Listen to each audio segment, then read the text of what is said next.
There's no doubt we will have some sort of crash or recession in the near future. Now, whether that makes or breaks your e-commerce business or helps you even dominate that niche is up to you. So I'm going to go show you guys how you can recession-proof your e-commerce business so it's profitable even in an economic downturn. Please go ahead and watch till the end of the video. I've got some awesome stuff I'm going to be giving away for you e-commerce owners out there. So go ahead and stick till the end, and I hope you enjoy this video. Hi, my name is Knute. I'm an entrepreneur, a media buyer, an e-commerce owner, and more. So basically this is going to be my take on a few different ways that I would definitely recession-proof my business. So this is something you need to know if your business is fairly new or if it's rapidly grew over the past year or two, because you'll be shocked at how some of these simple things will actually make that transition into a slower economy as easy as possible. So typically the first budget most business owners will go for is their marketing. So with my bias aside, I wouldn't act so hastily as to slam that stop button on your ad account. Just because your competitors might have gone into hibernation does not mean that you should have as well. So actually a quick historical example is back in the Great Depression, Post actually cut back their marketing budget pretty much entirely, and their acquisition and their research and development. But what did Kellogg's do, their competitor? They did the exact opposite. They doubled down on their advertising budget and they moved aggressively into radio advertising and heavily pushed their new Rice Krispies. In 1931, their profits actually rose 30%, and they became, one of the largest cereal companies because of that momentum. Sorry to interrupt really quick, guys, but I just have a really bad scratch on my back. Do you mind if that's better? Oh, what is this? Oh, this is your guys' reminder to smash the like button. Please remember to smash the like button, and thank you so much for your support.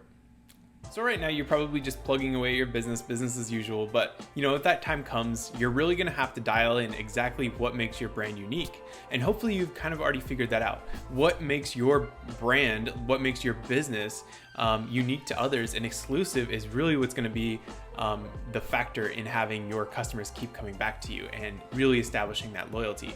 So let's just take an example really quick. You open your online business and you sell dog bowls, right? Maybe your dog bowls are unique because they're not metallic and they don't have that clinky clanky sound every time your dog takes a mouthful of chow.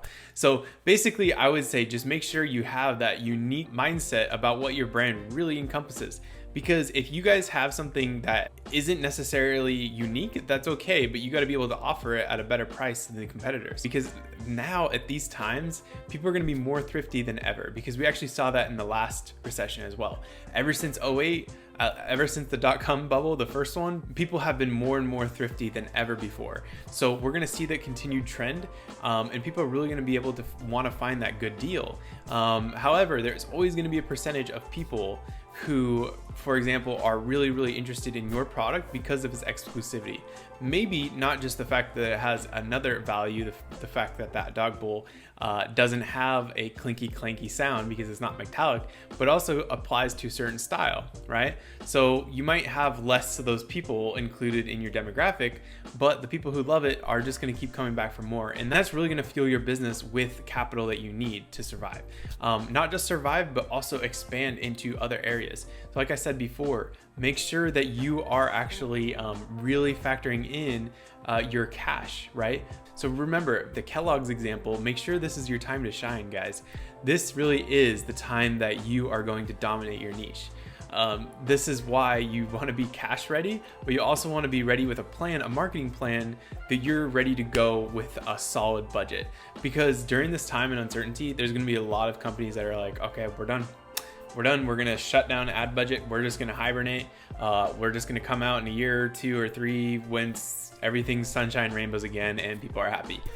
That's not the way you should do it. This is the time to put your foot down and get in the door, actually pry the door open and stand in the door basically, because this is your time to establish yourself as a market leader in that niche. So earlier I talked on a point about having a lot of cash ready. And guys, I don't think I stressed enough how important this is, just because I feel like a lot of companies, a lot of e-commerce owners don't really do this. Put their marketing budget, they take their profit, they might pay themselves a little generously because they're like, oh, I'm making all this money. Well, if you want to just do a drop shipping business and you want to be volatile with the market and basically go with that, that's totally fine. But if you're actually wanting to build a long-lasting business, that's something else. You really got to treat it like a business at that point. So you got to be able to really have a lot of cash ready in that bank account. And hopefully you're not just spending it all. And I know that there's always an attraction to be like, oh, let's spend as much as possible. Let's spend a lot of different business related things, maybe cut down on our taxes a little bit, and let's reinvest it into the business. That is totally great. That is totally awesome to be able to reinvest it into assets that are going to progress your business. But you want to be able to do it at a rate that's not going to cripple you if there is an economic downturn. Because guys, that cash is really what's going to get you through. Being able to dominate with that cash is how you're just going to explode in growth. All right, so let's take this last year, for example. This last year, we saw a lot of different closures, a lot of different businesses getting shut down for good. I grew up in a small town in Washington, and there had been bowling alleys and different places that had gotten shut down, and they had been in business for 30, 40 years. One of those things I could say is just they weren't cash ready. Basically, at the end of the day, they weren't cash ready, right? So when there was a time and place where they really weren't able to expand, so when there was a time and place when there was a hardship there, they were not really able to navigate that. So it was a really big bummer for them and a lot of different businesses that unfortunately shut down just because they were not cash ready. And this isn't a short-term thing. I'm not just saying, oh, this year save a bunch. I'm saying as a general whole, your business should be very cash ready, and not just so that you can, survive an economic downturn, but also maybe you want to pick up a competitor. Maybe an economic downturn comes along, and hey, one of your businesses is looking to possibly buy or acquire another brand competitor. So that's also super good, because now not only are you going to dominate that, but you also have means to dominate and take one of your competitors out, which would be awesome. So in short, just really try not to overextend yourself. Guys, I know that's a huge undertaking sometimes, because I am an e-commerce owner. I know how it is. Just make sure you ask yourself before you making that large inventory purchase, before making those costly hires, just make sure you ask yourself, is this smart? Is this going to be putting me in a risk? There's definitely risks that you need to take in a business, any sort of business, but guys, part of those risks are also, you need to be conservative and thinking about the long-term trajectory of your business as well. So is it possible to recession-proof your online business? Absolutely, guys. Keep your business as streamlined and as lean as possible when it comes to what matters most. Keep in mind what your customers find unique and exclusive to your brand, because that's really going to make or break the lifetime value of your customers and what keeps them coming back.